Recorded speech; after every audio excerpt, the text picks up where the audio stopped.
juntos novamente para continuarmos a leitura do livro A Vida nos Mundos Invisíveis, escrito pelo Monsenhor Robert Benson e pelo médium Anthony Borgia. Música. Sendo a música um elemento vital no mundo espiritual, não é de se surpreender que um grande edifício fosse devotado à prática, ensino e criação de todos os tipos de música. O prédio seguinte, ao qual nosso amigo nos conduziu, era totalmente dedicado a esse estudo tão importante. Quando eu estava na Terra, nunca me considerei um músico, no sentido ativo, mas apreciava a arte sem muito entendê-la. Eu havia escutado algumas peças vocais esplêndidas em minhas breves estadas, em diferentes ocasiões, em uma de nossas catedrais metropolitanas, e tinha tido algumas poucas experiências em escutar música orquestrada. A maioria do que vi neste hall de música era novo para mim, e a maior parte bastante técnica.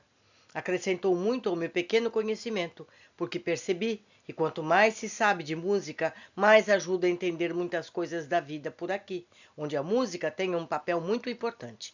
Não sugiro que todo espírito devesse tornar-se músico, a fim de compreender sua própria existência.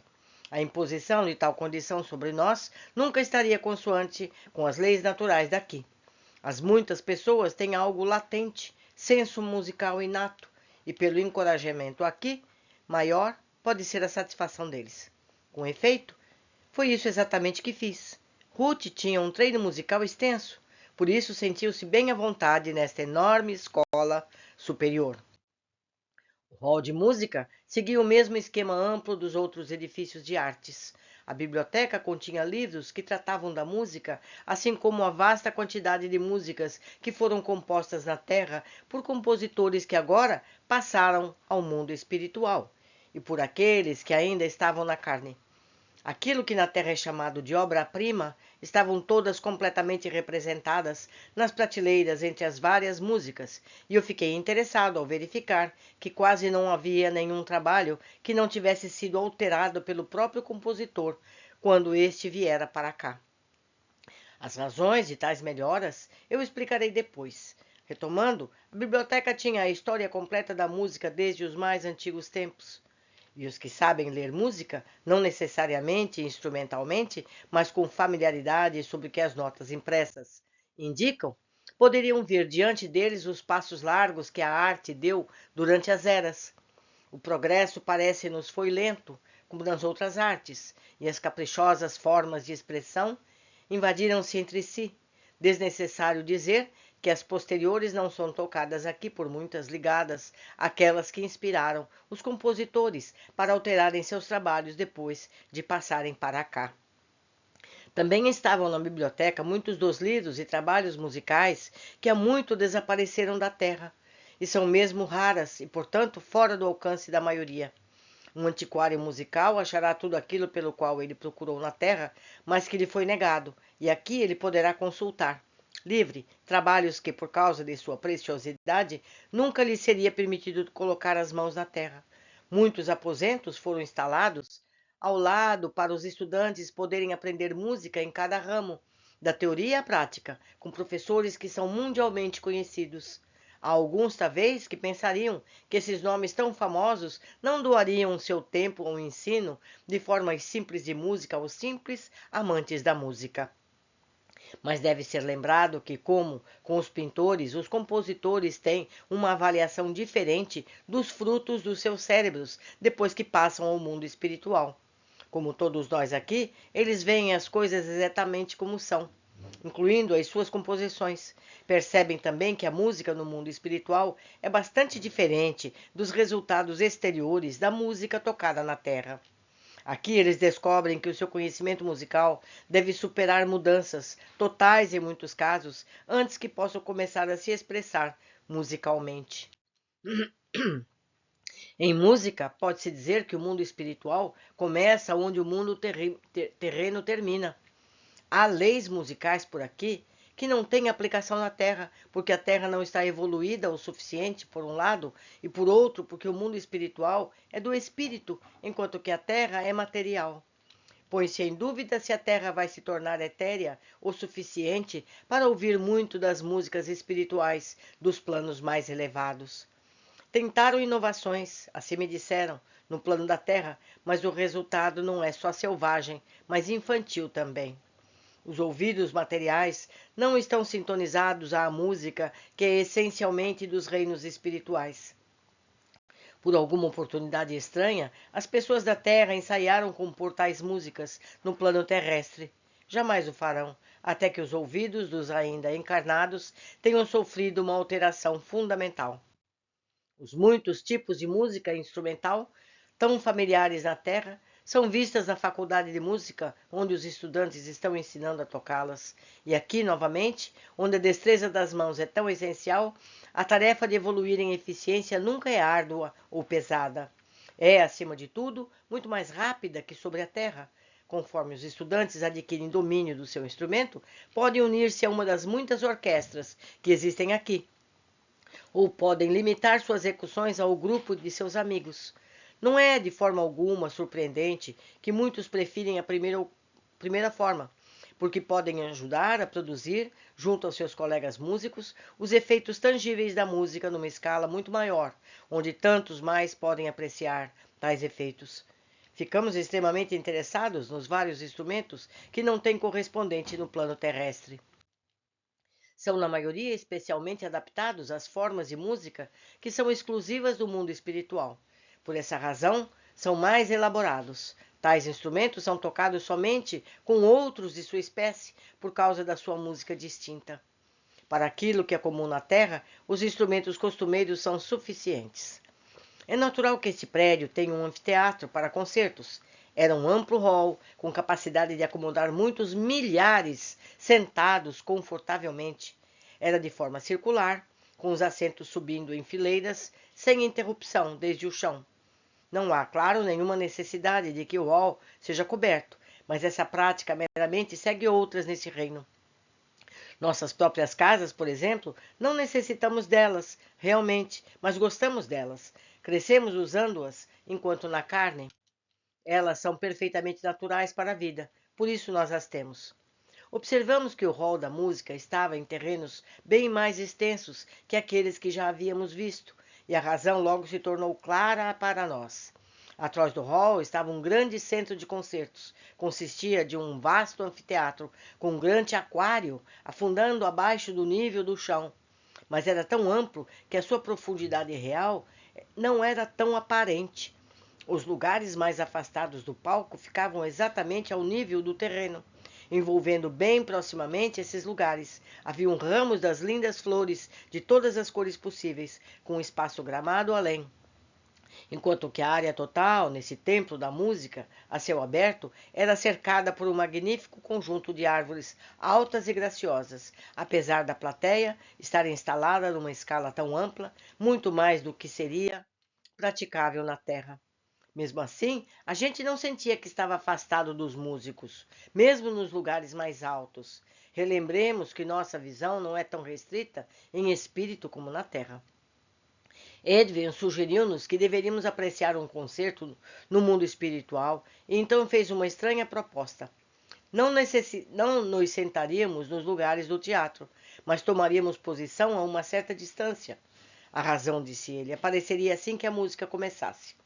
Quando o concerto estava para começar, seguimos essa misteriosa indicação. Sentamo-nos na grama a alguma distância do anfiteatro. Imaginei que poderíamos escutar bem estando tão distante, mas nosso amigo nos assegurou que sim. E realmente, fomos acompanhados por numerosas pessoas até ali, que sem dúvida vieram pelo mesmo motivo que nós.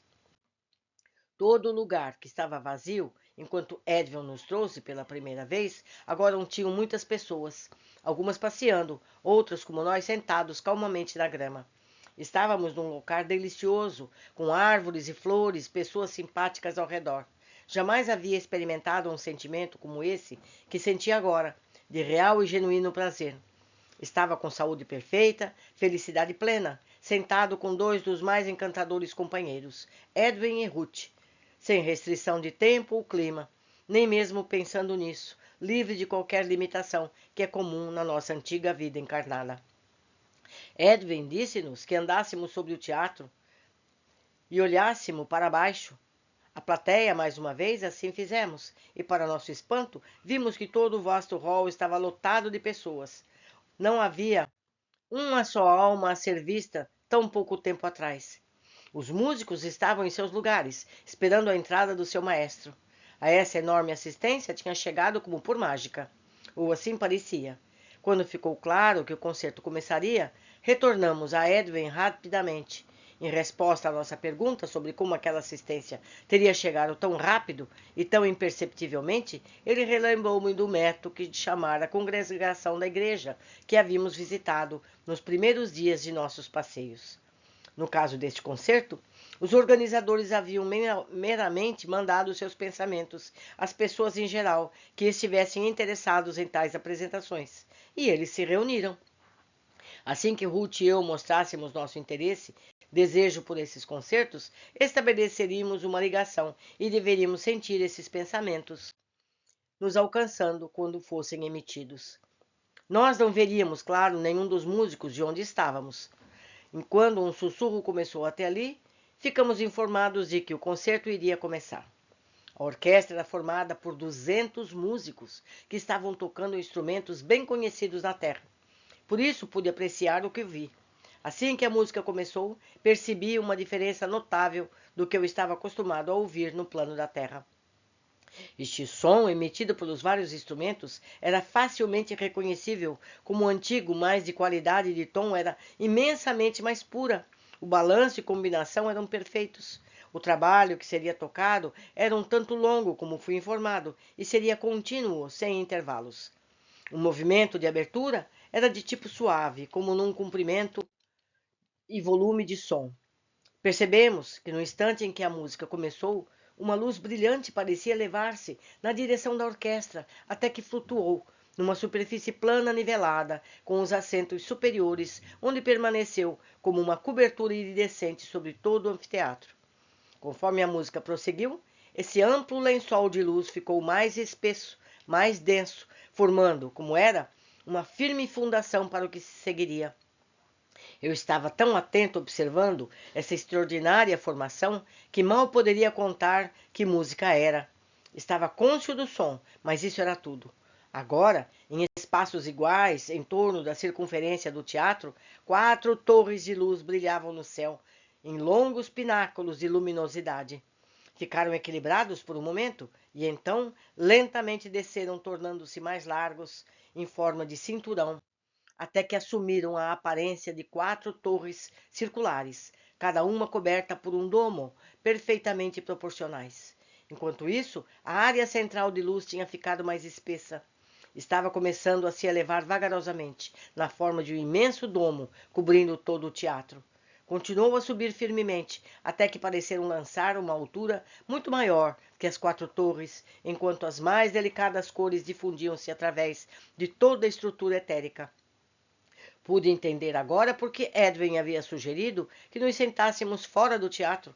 Pude compreender também por que os compositores sentiam-se impelidos a alterarem os seus trabalhos na Terra depois que chegaram no mundo espiritual. Os sons musicais enviados pela orquestra estavam criando sobre suas cabeças esta imensa forma pensamento musical. E o formato e a perfeição dessa forma baseava-se inteiramente na pureza das harmonias, em estarem livres de qualquer dissonância. A forma da música deve ser pura para produzir uma forma pura. Não se deve concluir que não havia algo de desarmonia. Não ter uma desarmonia produziria monotonia, mas tais desarmonias eram legitimamente usadas e propriamente resolvidas. Por agora, a grande forma pensamento musical assumira o que parecia seu limite de altura. Ficou estacionária e imóvel. A música ainda estava sendo tocada, e em resposta a ela, todo o colorido do domo mudava, primeiro em uma nuance, depois em outra, muitas vezes para dar uma delicada mistura de algumas nuances, de acordo com a variação do tema ou movimento da música. É difícil dar qualquer ideia adequada da beleza desta linda estrutura musical do anfiteatro, sendo construído abaixo da superfície do solo. Nada nos era visível da audiência, dos músicos ou do prédio em si, e o domo de luz e cores parecia estar repousando no mesmo solo firme onde estávamos. Isso nos levou apenas um instante para ser descrito, mas a forma pensamento musical levou certo tempo para a formação, como a extensão de um concerto completo no plano terrestre. Durante esse período, observamos a construção gradual do efeito visual e exterior da música. Diferentemente da Terra, onde a música pode apenas ser ouvida, ali nós tínhamos ouvido e visto. E não foi somente com os sons da peça orquestral que nos inspiramos, mas a bela e imensa forma que ela criou tinha sua influência espiritual sobre quem a observava ou chegava perto de sua esfera.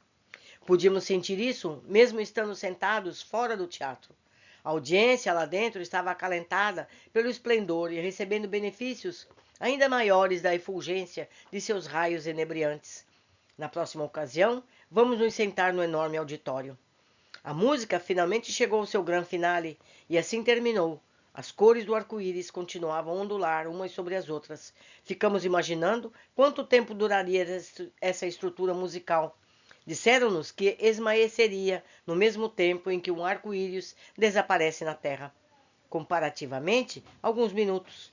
Nós haveríamos assistido a um concerto longo, mas se uma série de números mais curtos tivessem sido tocada, o efeito e o poder deixado seria o mesmo, mas as formas variariam de forma e tamanho.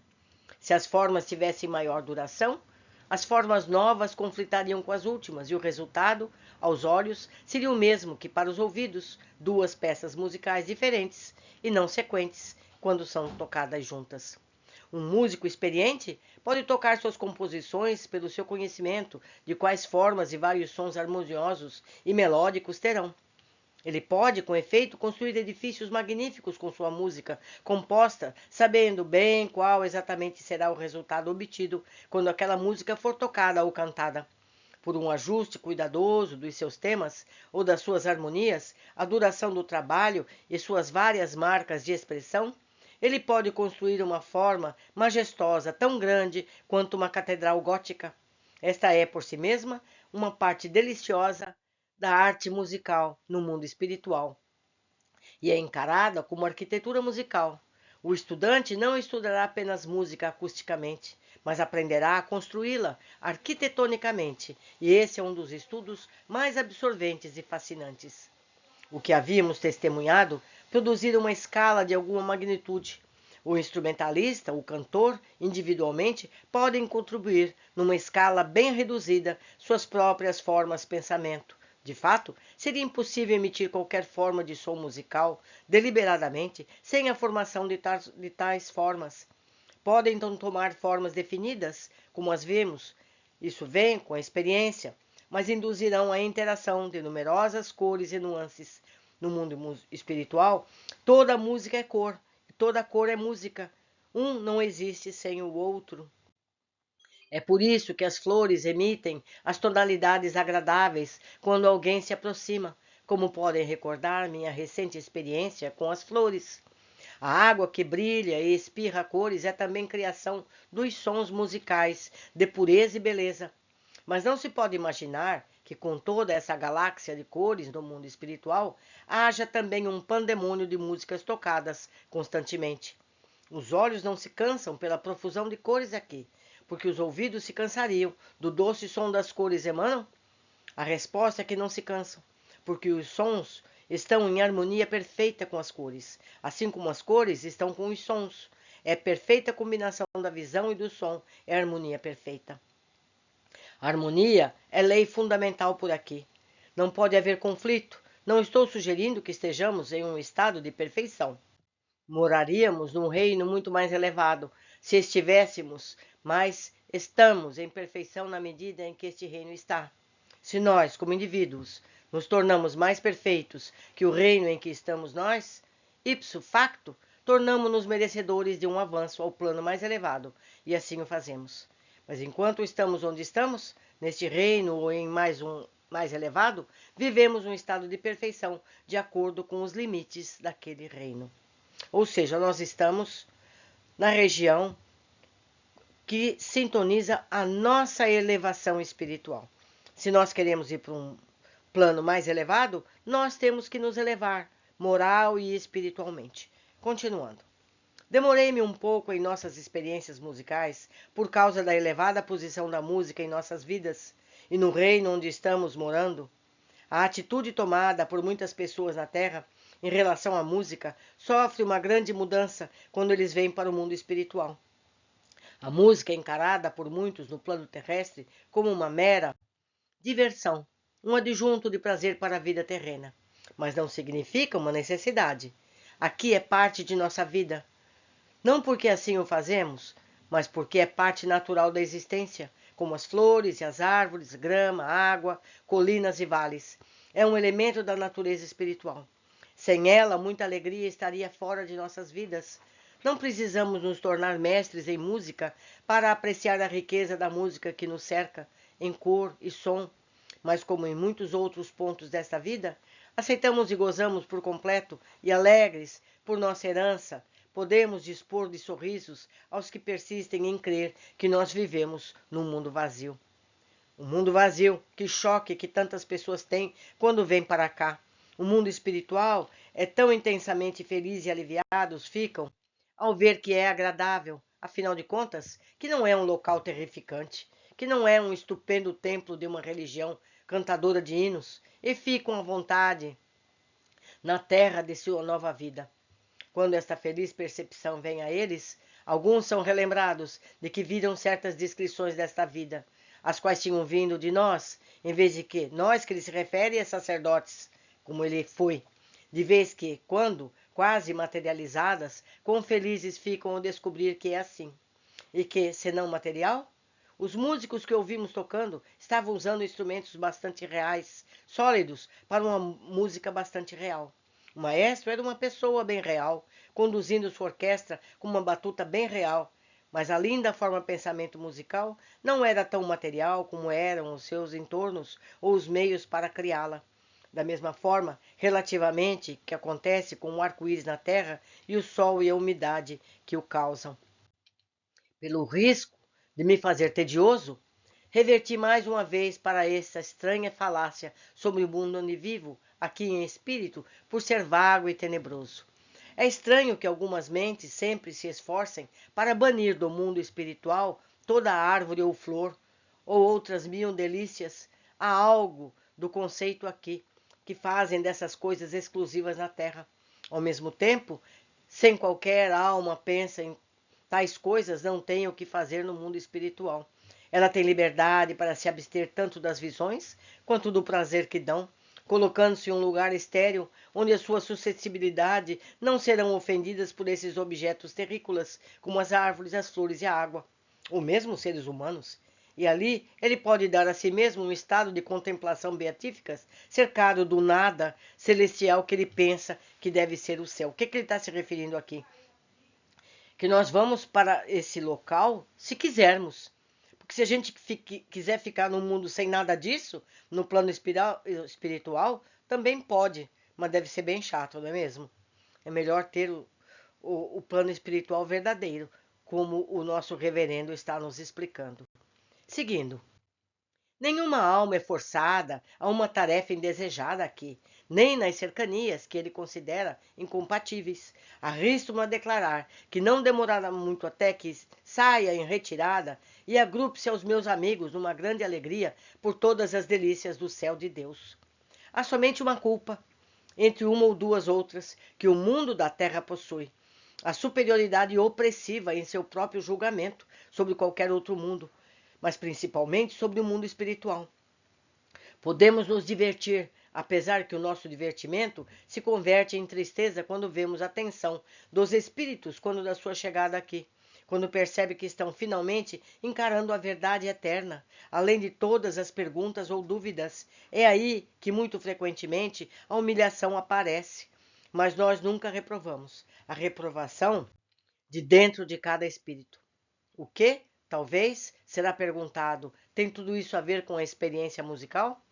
Só isso. Depois de cada nova experiência, eu pensei no mesmo pensamento e falei quase as mesmas palavras para Edwin e Ruth. Ruth sempre fez eco nas minhas palavras. Edwin sempre concordou comigo, apesar de que, claro, o que estávamos vendo não era nada novo para ele, de forma alguma.